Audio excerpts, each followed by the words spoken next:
ETF index mutual funds నేర్చుకుని stock మార్కెట్లో రాణించాలనుకుంటున్నారా? వెంటనే ఈ నెంబర్కి కాల్ చేయండి. నమస్తే రమగారు. నమస్తే జయ. రమగారు, రాజుల కథలు ఎప్పుడో పాతవి కాకుండా కొంచెం మన ముందు తరాల రాజుల కథలు అలా ఏమన్నా చెప్పుకుందామండి. పిల్లలకు కూడా కొంచెం ఇంట్రెస్టింగ్ ఉంది. మరాఠీ రాజులు ఉంటాయి, చరిత్రలు ఉంటాయి కదా, మరాఠీ రాజులు, రసపుత్రులు, రాజపుత్ర గాథలు, అవును, అవన్నీ చాలా ఉన్నాయి. మొగలాయిలు అంటే మొగలాయిల కథలు కూడా ఉన్నాయి, కానీ మహారాష్ట్రియన్స్ అంటే మనకి శివాజీ, ఛత్రపతి సంభాజీ, తర్వాత ఏమో మహారాణా ప్రతాప్, వాళ్ళిద్దరి కథలు అవి బాగుంటాయి. అయితే ఈ హిస్టరీలో ఉన్న రకరకాల కథలని కొన్ని చందమామ కథల రూపంలో కూడా మనకు కనపడతాయి జయ. రాణా సంఘ్ వాళ్ళందరివి మరి 50లలో వాళ్ళకి తెలిసిన హిస్టరీని రాయబడిన స్టోరీస్ అన్నమాట. దేవరాజు అనే ఆయన ఒక కథ చాలా బాగుంటుంది. ఈయన జైసాల్మీరు రాజుగారి కొడుకట. ఆయన కథ ఒకసారట ఒక యోగి, ఆయన ఆరావళి పర్వతాల్లో ఒక యోగి ఒక ఆయన ఉండేవాడట. ఆయన తపస్సు చేసుకుంటుంటే ఒక 12-13 సంవత్సరాల కుర్రాడు పరిగెత్తుకుంటూ వచ్చాడట. చిన్న పొన్న దెబ్బలు ఉండేవాడు ఒంటి మీద. పరిగెత్తుకుంటూ వచ్చి ఈ యోగి పాదాలు పట్టుకుని, అయ్యా నన్ను రక్షించండి, నేను జైసాల్మీరు రాజుగారు అయిన బీజీరావు గారి కుమారుణ్ణి, దేవరాజు నా పేరు, మా నాన్నని సంహరించి మరి శత్రువులు రాజ్యాన్ని ఆక్రమించారు, నన్ను చంపటానికి వెంబడపడ్డారు, గుర్రం చచ్చిపోయింది, నేను పరిగెత్తుకుంటూ వచ్చాను, నన్ను రక్షించండి అన్నాడు. 12-13 ఏళ్ల పిల్లాడు. రాజపుత్రుల పిల్లలు కొంచెం బలంగా దృఢంగా ఉంటారు. ఆయనకి తెలిసింది రాజుగారి అబ్బాయి తనని శరణొచ్చాడని. ఆయన ఏమన్నట్ట, సరే ఆ ఒంటి మీద బట్టలు విప్పేసి అక్కడున్న అంగవస్త్రం కట్టుకొని ఒక ఉత్తరీయం లాంటిది ఇచ్చారు.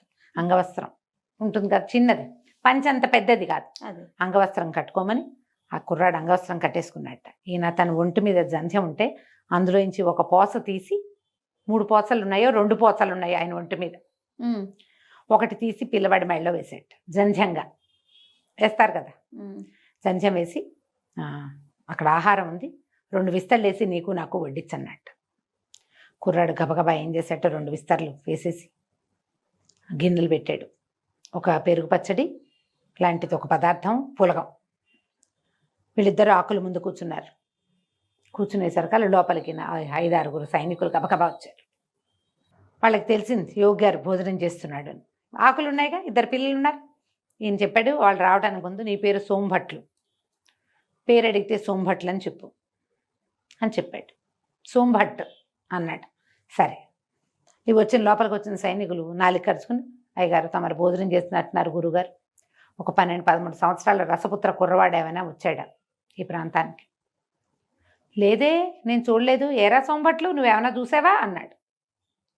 కుర్రాడు, నేను చూడలేదు గురువుగారు, పొద్దునుంచి ఇటువైపు ఎవరూ రాలేదు అని చెప్పి, మీకు కొంచెం పులగం వడ్డించమంటారా అన్నాడు. అనేసరికి వీళ్ళకి అర్థమైంది వీళ్ళిద్దరు భోజనం చేస్తున్నారు.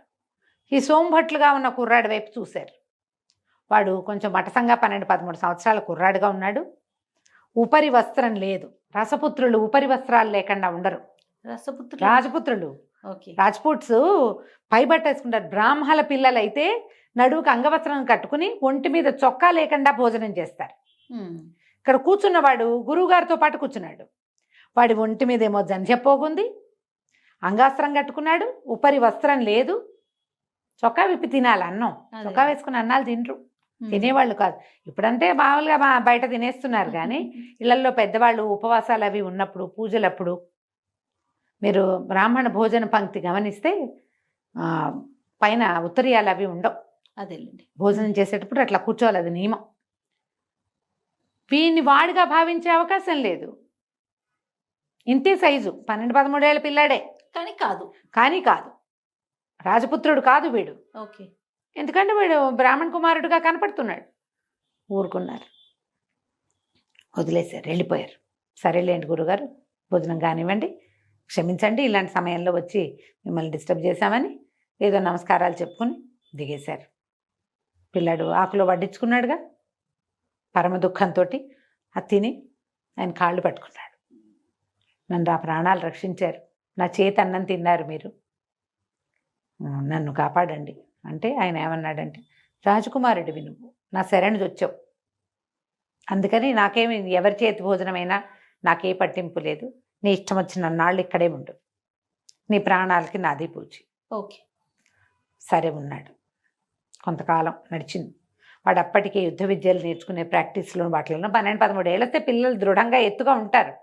వాడు అక్కడే ప్రాక్టీస్ చేసుకుంటూ ఉండేవాడు. ఎక్కువ కాలం మేము ఉండలేవాడు. ఒక 16-17 సంవత్సరాలు, ఒక 3-4 ఏళ్ల పాటు అక్కడ ఉన్నాడు.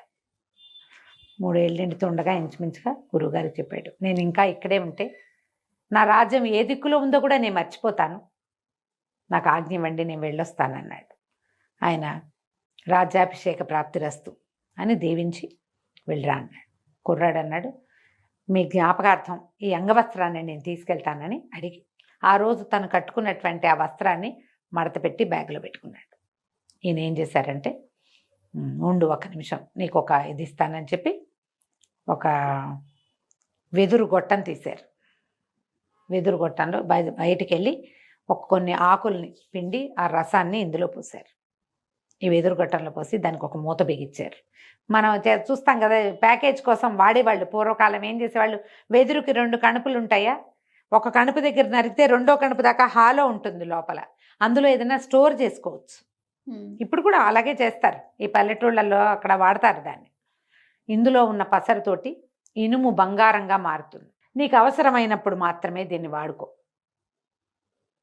అని చెప్పి ఆ చేతిలో పెట్టి కుర్రాడు పరుచుకొని వచ్చేసాడు. పట్టుకొచ్చేసాక ఎట్లా వెళ్ళాడు అతను, తన మేనమామ ఇంటిని వెతుక్కుంటూ వెళ్ళాడు పిల్లవాడు. అక్కడ ఇంకొక రాజ్యంలో జైసాల్మీర్కి ఎడం వైపుగా ఉన్నటువంటి ఒక చిన్న రాజ్యం మేనమామది, అక్కడికి వెళ్ళాడు. తన తల్లి అప్పటికే ఈ శత్రువుల బారి నుంచి తప్పించుకుని తన అన్నదమ్ముడి ఇంటికి చేరిపోయింది. కుర్రాడు అక్కడికి చేరలేదని వాళ్ళ శత్రువులు తెలుసుకున్నారు, కానీ అతని మీదకి యుద్ధానికి వెళ్ళే ఉద్దేశం లేదు. ఆవిడ కుమారుడి కోసం వేచి ఉండి అన్న దగ్గరే ఉంది.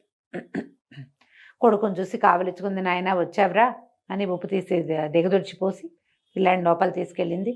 ఆహారం పెట్టింది. ఇన్ని రోజులు అడవిలో గురువుగారి దగ్గర ఏదో వాడే వండుకుంటూ తింటూ ఉన్నాడు. బలవర్తక ఆహారం పెట్టారు. అయితే ఇతను అడిగాడు, మామయ్య నాకు ఏదైనా కొంత స్థలం ఇవ్వు, నేను ఏదైనా చిన్న కోట కట్టుకుంటాను, నాది నేను నా రాజ్యాన్ని సంపాదించుకోవడానికి ప్రయత్నం చేస్తానన్నాడు. వాళ్ళ మేనమామ విసుక్కున్నాడు. భీమరాజు ఆయన పేరు. ఆయన ఏమన్నాడంటే, స్థలం లేదు గీలం లేదు, నువ్వు ఉన్నావు, నీకు అన్నం పెట్టావు అంతే, నీకు నేనేం చేయలేను, నా వల్ల అవ్వదు, అవంతా నాతోటి కాదు, నువ్వు వచ్చి ఇక్కడ ఉంటానంటే నువ్వు ఉన్న నాళ్ళు తిండి తిండండి నువ్వు మేమ, కానీ నేను స్థలాలు ఇవ్వను అన్నాడు. అంటే ఏమైంది, అంతలో ఏమైంది, ఒక గొడారి వాడు వచ్చాడట. అంటే అదే మన చెప్పులు అవి కుట్టేవాళ్ళు, వాడు ఒక ఎద్దు చర్మాన్ని తీసుకొచ్చి ఇచ్చాడు ఈయనకి. కుర్రాడు అడిగాడు, దేవరాజు ఈ అబ్బాయి పేరు, ఈ రాజుగారి అబ్బాయి, ఎంతో వద్దు, ఈ ఎద్దు చర్మం పట్టేంత స్థలం ఇవ్వు చాలు నాకు అని అడిగాడు. ఎద్దు చర్మం ఎంత ఉంటుంది, ఎద్దుని ఒలిస్తే మాత్రం అది ఎంత అవుతుంది? సరే, ఈయన ఏం చేశాడు, ఒక దూరంగా ఉన్న ఒక ఇసుక పర్రని చూపించాడు. ఆ ఇసుక పర్ర మీద ఈ ఎద్దు చర్మం పట్టేంత స్థలం తీసుకో, ఏం చేసుకుంటావో చేసుకో అన్నాడు. అనేసరికల్లా కుర్రాడు ఎద్దు చర్మం తీసుకున్నాడు చేతితోటి. ఎద్దు చర్మాన్ని కూడా ఇచ్చేశారు, ఇది పట్టాలి కదా అక్కడ. సరే, కుర్రాడు ఏం చేశాడు, వాళ్ళ అమ్మంది ఒరే ఎద్దు చర్మం పట్టేందంటే ఎంతరా, 10 అడుగులు రాదురా నాయన అంటే నవ్వాడు. నేను చెప్తానమ్మా దాని సంగతి నీకని సన్నటి కత్తి తీసుకుని ఎద్దు చర్మాన్ని పీలికలుగా చీరేశాడు. ఆ పీలికలన్నీ ఒకదానికొకటి ముడేసి దాన్ని ఎంత పెద్ద తాడుని చేశాడో వాడు. ఆ తాడుతోటి ఒక స్థలానికి ఇది కట్టి ఈ స్థలం నాది అని చెప్పాడు. ఊరిని మేనమామ ఆశ్చర్యపోయాడు. ఏమిట్రా ఇంత స్థలం కొట్టేస్తావా అన్నాడు.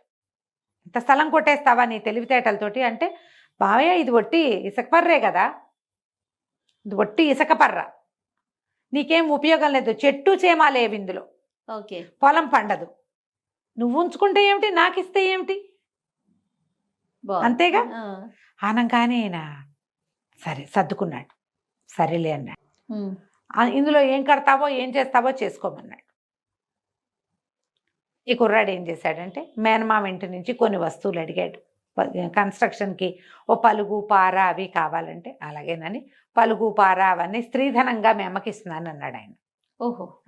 కుర్రాడు ఏం చేశాడు, పలుగు పార కొన్ని పలుగులు అవి పట్టుకుని ఇసుక పర్ర దగ్గరికి వెళ్ళి, గురువుగారు ఇచ్చారు కదా ఒక చిన్న దాంట్లో పసరు, ఆ పసరుని ఆ ఇనప దాని మీద పోస్తే అది బంగారుగా మారింది. పరుసవేది విద్య ఆ గురువుకి అది ఉన్నది. ఆరావళి పర్వతాల్లో ఉన్న గురువు గారికి స్వర్ణ విద్య ఉంది. అబ్బా. ఆయన ఈ రాజపుత్రపు కుర్రవాడు తన దగ్గర 4 సంవత్సరాలు తలదాచుకున్న వాడికి తన విద్యలో ఒక అవకాశాన్ని ఇచ్చాడు.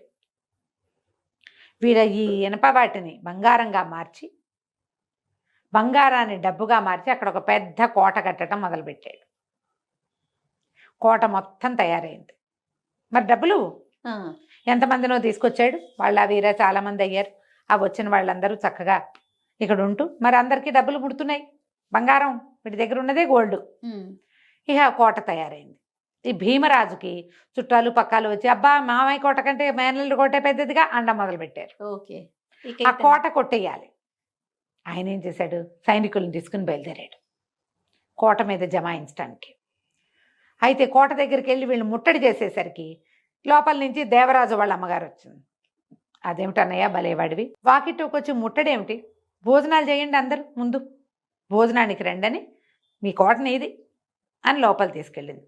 కుర్రాడు అన్నాడు దేవరాజు, మావయ్య నీ స్థలంలో కట్టాను, నా డబ్బు అయితే నీ డబ్బు కదా, నీ స్థలం నాదైంది, నా డబ్బు నీ డబ్బులు కావు, ఓహో నీదే డబ్బు, శుభ్రంగా భోజనం చేయండి అని అందరికీ భోజనాలు, షడ్రసోపేతమైన అద్భుతమైన భోజనం పెట్టాడు. యుద్ధం కోసం వచ్చిన సైనికులందరికీ భోజనం పెట్టారు. అందరూ భోజనాలు అయిపోయాక ఎవరి పై వస్త్రాలు వాళ్ళు భుజాల మీద వేసుకునే ఉంటాయి, అవి తీసుకోవడానికి వస్తే అందరికీ కొత్త బట్టలు పెట్టున్నాయి. అక్కడ ఆ బట్టలు తీయబోతుంటే వస్త్రం ఎంత బరువు ఉంటుంది, అన్ని బరువుగా ఉన్నాయి. ఏమిటి బరువుగా ఉన్నాయి అంటే ప్రతి వస్త్రానికి చెంగున 100 నాణేలు, బంగారు నాణేలు మూటగట్టున్నాయి. వాళ్ళు ఆశ్చర్యపోయారు, ఇదేమిటి ఇంత డబ్బు ఇస్తారంటే, మీకే రేపు మనం జైసాల్మీర్ మీద యుద్ధానికి వెళ్ళబోతున్నాం, దానికి మీకు జీతం ఇచ్చానన్నాడు. వీళ్ళు తెల్లబోయారు, మాకు 10 నాణేలే మా జీతం, నువ్వు 100 నాణేలు ఇచ్చావు, ఇవాళ నుంచి మీ జీతం పెరిగింది, మీరు భీమరాజు దగ్గర సైనికులు కాదు, జైసాల్మీర్ మీదకి యుద్ధానికి వెళ్ళబోయే సైనికులు, మీకు జీతం దానికి తగినట్టు ఉండదు, జైసాల్మీర్ మన వశమైతే కోట్లు ఉన్నాయి మనకు అక్కడ అన్నాడు. మొత్తం సైనికులంతా దేవరాజు అయిపోయారు. ఎప్పుడైతే సైనికులు మేము యుద్ధం చేయము నీతోటి, మేము దేవరాజు దగ్గర ఉంటాం అనగానే భీమరాజు అందరినీ పొట్లాడాడు, దుర్మార్గులారా ఇంత పని చేస్తారా, నన్ను మోసం చేస్తారా అంటే సైనికులు తిరుగుబాటు చేసేశారు అతని మీద. మోసం నీదా మాదే, నువ్వు ఎద్దు చర్మానికి సరిపడా ఇదని ఒక ఇసుక పర్రనిచ్చావు బాలుడికి, 18 సంవత్సరాల కుర్రవాడికి నువ్వు ఇచ్చింది ఒట్టి స్థలం, నువ్వు ₹1 ఇవ్వల, మీ ఇంట్లో ఉన్న నాళ్లే పెట్టేవన్నాం. ఆ తర్వాత కష్టపడి కుర్రాడు దగ్గరుండి తల్లి కొడుకు కోటను కట్టించారు. అతని కోటను జయించడానికి బయలుదేరింది నీది మోసమా మాదే మోసం? మేము సైనికులం, ఎక్కడైనా సరే ఒళ్ళమ్ముకునే వాళ్ళమే, నీకమ్మే బదులు వాడికి అమ్మతావు, కానీ నువ్వు చేసిన పని ఏమిటి అనగా ఇంకేం చేస్తాడు, తిరుగుబాటు. నోరు మూసుకుని ఆయన ఇంటికి వెళ్ళిపోయాడు. దేవరాజు మొత్తం ఆ ఊళ్ళో ఉన్న ప్రతి సైనికుడిని కొన్నాడు. అందరూ కలిసి జైసాల్మీర్ మీద యుద్ధానికి వెళ్ళారు. మరి ₹10 జీతం నుంచి ₹100 జీతానికి పెంచిన వాడి పట్ల ఎలాంటి కృతజ్ఞత ఉంటుంది? ప్రతివాడు తన కొడుకుని, చుట్టాన్ని, బావమరిదిని అందరినీ సైన్యంలోకి దింపారు. ఈ ఊరంతా వెళ్ళి జైసాల్మీర్ మీద పడింది. కుర్రాడు కత్తి పట్టగలిగిన ప్రతి రాజపుత్ర కుర్రాడు వెళ్ళిపోయాడు యుద్ధానికి. వెళ్ళేసరికి జైసాల్మీర్ కోట వీళ్ళకి వశమైంది. ఈయన రాజ్యాభిషేకానికి వెళ్తుంటే ఒక పాత అంగవస్త్రం ఉంది అతని భుజం మీద. అందరు అడిగారు, ఇదేమిటి, ఇదేదో వస్త్రం వేసుకున్నామంటే, ఇది నా ప్రాణం కాపాడింది ఈ అంగవస్త్రం, ఇది నాతోటే ఉంటుంది అని చెప్పాడు. ఆ తర్వాతట ఎప్పుడు ఎవరు రాజ్యాభిషేకం చేసుకున్నా అంగవస్త్రాన్ని భుజం మీద వేసుకోవటం ఆ రాజ్యపు ఆచారంగా మారిందట. ఈ వస్త్రం ఇతని దగ్గరే ఉంది. తర్వాత అందరూ కూడా ఆయన భుజం మీద అంగవస్త్రం వేసుకునేవాడు, మనం కూడా వేసుకోవాలని ఇంకా అదే మొదలుపెట్టారట. ఇది చందమామలో వచ్చిన కథ, 50s రాయబడింది.